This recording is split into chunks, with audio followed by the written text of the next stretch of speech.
Salam sejahtera Malaysia. Denyut nadi suara rakyat terus bergema di channel ini.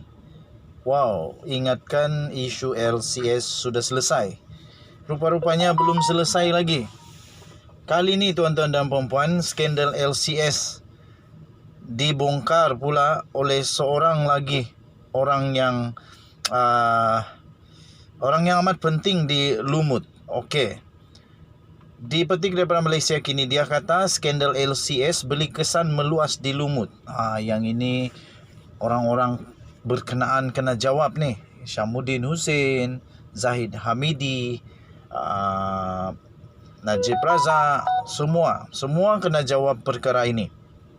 Betulkah skandal LCS beri kesan meluas di Lumut? Ini kata Hatta Ramli. Skandal pembelian 6 kapal tempur pesisir atau LCS yang bernilai 9 bilion, patutlah banyak ni, 9 bilion yang sepatutnya dimiliki oleh Tentera Laut Diraja Malaysia TLDM, memberi kesan yang amat meluas di kerusi Parlimen Lumut. Demikian kata penyandang kerusi Parlimen Lumut, iaitu Dr. Muhammad Hatta Madramli. Dia berkata Lumut yang diisytihar sebagai bandar tentera laut, pelancongan dan maritim mempunyai pengundi yang terkesan dengan penyelewengan itu. Katanya mungkin bagi rakyat Malaysia, projek LCS ini adalah satu lagi skandal melibatkan pemimpin BN. Tapi bagi penduduk Lumut, ia melibatkan punca pendapatan mereka. Ramai warga Lumut yang terlibat secara langsung dan tidak langsung dengan projek ini kini hilang punca pendapatan, kata beliau. Ramai pembekal yang terdiri daripada veteran TLDM yang membantu kontraktor utama. Ramai juga pekerja yang diambil. Pembekal-pembekal ini terdiri daripada veteran TLDM, katanya. Tambahnya lagi, akibat skandal ini tidak dapat diselesaikan oleh kerajaan pada hari ini, ekonomi mereka terjejas, katanya kepada Malaysia Kini di Lumut hari ini. Nah, ini Zahid Hamidi kena jawab, Syamuddin Hussein kena jawab, Najib Razak pun kena jawab benda ni betul atau tidak. Nah, malah Menteri Besar Perak pun kena jawab benda ni, betul atau tidak perkara ini. Projek pembinaan LCS adalah perolehan terbesar dalam sejarah Kementerian Pertahanan. Dengan kos keseluruhan sebanyak 9 bilion, kontrak bagi projek itu bermula pada 2013 dan dijadualkan siap dalam masa 10 tahun.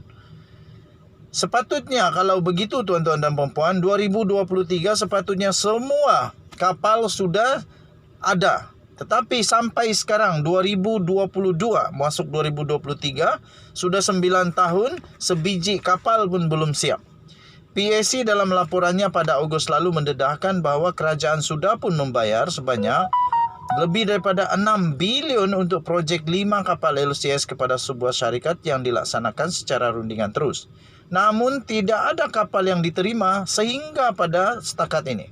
Dr. Hatta berkata suasana ekonomi di Lumut terkesan susulan ekonomi perniagaan yang berkaitan dengan pembinaan kapal itu yang tidak berjalan dan beberapa industri seperti petrol dan gas yang belum dimulakan serta isu pekerja asing yang dibawa masuk. Menurutnya, ramai veteran TLDM yang terlibat dalam projek ini kini tiada mata pencarian, terpaksa beralih kepada kerja-kerja yang lain. Katanya pembekal-pembekal ini masih tidak dibayar walaupun 6 bilion ringgit Malaysia telah dibelanjakan untuk pembinaan kapal. Ada syarikat yang sebelum ini mengambil beratus orang, kini tinggal 15 atau 20 orang saja, tidak dapat mengekalkan pekerja kerana tidak dibayar, katanya. Menurutnya, ketika dia menjadi ahli PAC, dia bersetuju dengan cadangan hutang pembekal perlu dibayar secepat mungkin. Sebahagian peruntukan telah dibayar untuk melunaskan hutang-hutang syarikat lama berkaitan dengan kontraktor utama yang tidak ada kaitan dengan projek LCS, katanya. Tambahnya lagi, sama ada itu mengikut peraturan keuangan kerajaan, kita tidak tahu, katanya. Okey, jadi ini perlu dijawab oleh orang-orang tertentu. Sila jawab kerana sekarang pilihan raya. Ini boleh menjadi senjata utama pembangkang ataupun lawan parti lawan untuk melawan menggunakan isu ini. Denyut nadi suara rakyat bergema di channel ini. Jangan lupa tekan butang subscribe, like dan share. Kita jumpa lagi. Bye-bye. Salam sejahtera Malaysia. Selamat pagi tuan-tuan dan puan-puan yang dihormati sekalian. Baru sebentar tadi saya ada upload satu video. Kamu boleh tengok di dalam video-video saya. Tentang satu kajian Kajian secara umum terbuka, siapakah yang menang di bagian Datuk? Adakah Zahid Hamidi boleh menang? Yang mengejutkan, Zahid Hamidi ternyata kalah teruk dalam undian itu. Dia hanya mendapat 15% sejauh undian, manakala 74% pula kata Zahid Hamidi kalah teruk. Okay, so memang agak mengejutkan lah. Dan responden pun ramai, lebih ramai daripada mana-mana kajian yang dibuat saat ini. Termasuk daripada akhbar-akhbar. Kajian saya ramai, 5,000 lebih yang ambil bahagian. Dan yang kedua ini tuan-tuan dan puan, satu lagi kajian persepsi umum. Ini kajian persepsi umum secara terbuka ya, tiada kena mengena dengan parti, tiada kena mengena dengan siapa yang disuka, tiada. Tapi yang ini persepsi umum. Dan ini pun ramai juga yang ikut tuan-tuan dan puan. Lebih 2,700 responden secara terbuka yang saya tak kenal, saya tak tahu. Dia ni budak tadika kah, paci-paci maci-maci orang tua kah, apakah? Tapi ini dibuat secara terbuka. Dan untuk kajian kedua ini tuan-tuan dan puan, saya punya tajuk ialah sebenarnya siapa PM ke-10 kalau BN menang? Zahid Hamidi atau Ismail Sabri?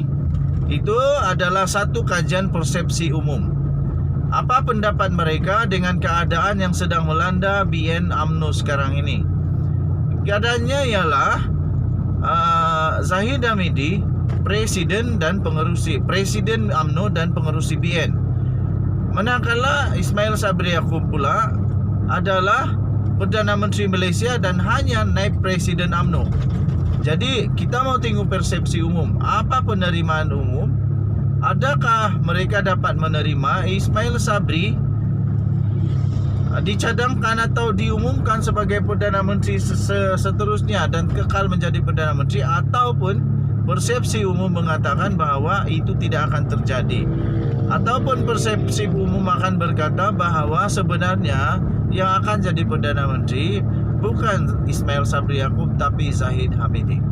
Jadi tuan-tuan dan puan yang sudah mengambil bahagian dalam undian persepsi umum ini sebanyak 2,700 lebih, hampir 3,000. Itu pun baru 7 jam.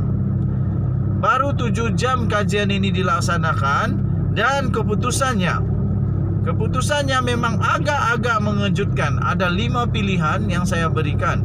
Saya dahulukan dengan undian yang paling rendah. Undian yang paling rendah berkata, Tok Matasan potong barisan. Ada juga yang mengatakan Tok Matasan yang tiba-tiba akan jadi Perdana Menteri. Lepas itu 8% lagi mengatakan tiba-tiba ada langkah khianat lagi. Wow, ada langkah khianat lagi kah?